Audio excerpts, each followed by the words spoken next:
fuses at saka relay. Unahin natin ang fuse. Ito lang yan. Kailangan ilaw ito pag mayroon siyang continuity. Yan. Galing niya sa positive. Unahin natin kung yan, main line yan. Meron. May power ang line. Ngayon sa fuse na tayo. Okay. Okay itong isang fuse na ito. Okay. Okay itong pangalawang fuse. Okay. Okay itong pangatlong fuse. Okay. Okay itong pang-apat na fuse. Okay. Okay itong pang-limang fuse. Ang pang-anim. Okay. Okay yung pang-anim na fuse. Okay. Sa relay naman tayo mag-test.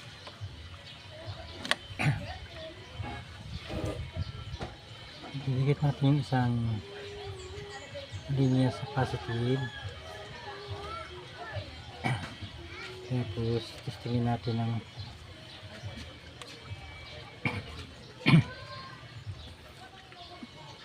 test probe kung mag-trigger siya. Ayan, narinig nyo? Mag-trigger yan. Okay yan. Basta ganyan.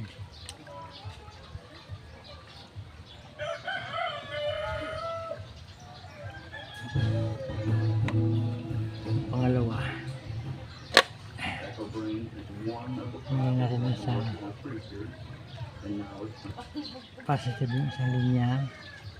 Tapos testingin natin ang test probe. Ayan. Magti-trigger, ibig sabihin yan buo yan. Okay yung relay na yan. Ito pang isa. Ngayon natin dun sa positive yung isang terminal. Tapos testingin natin ang ayan o. Magti-trigger, ibig sabihin o magkakaroon siya ng contact. Itong last.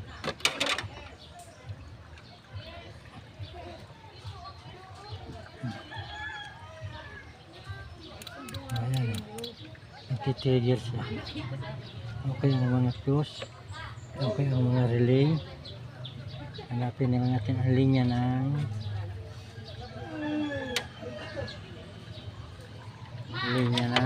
busina.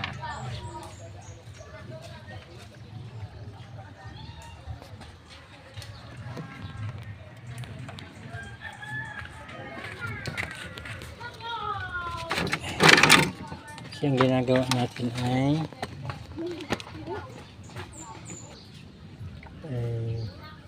hanapin natin dito ang kanyang power line.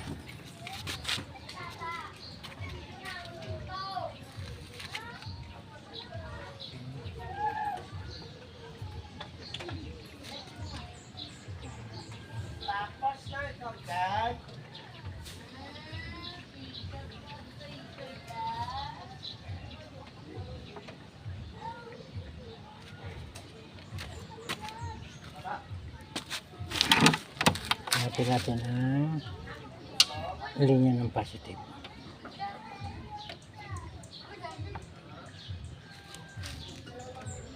Kailangan iilaw siya kung siya ay linya ng positive.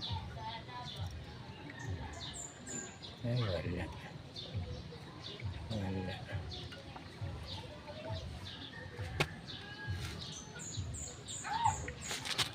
Itong isa ang kabila. Hanapin natin ang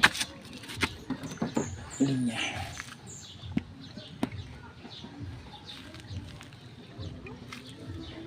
Ito yung kanyang socket at terminal. Wala din. Wala din. Ibig sabihin power ang wala. Power ang wala.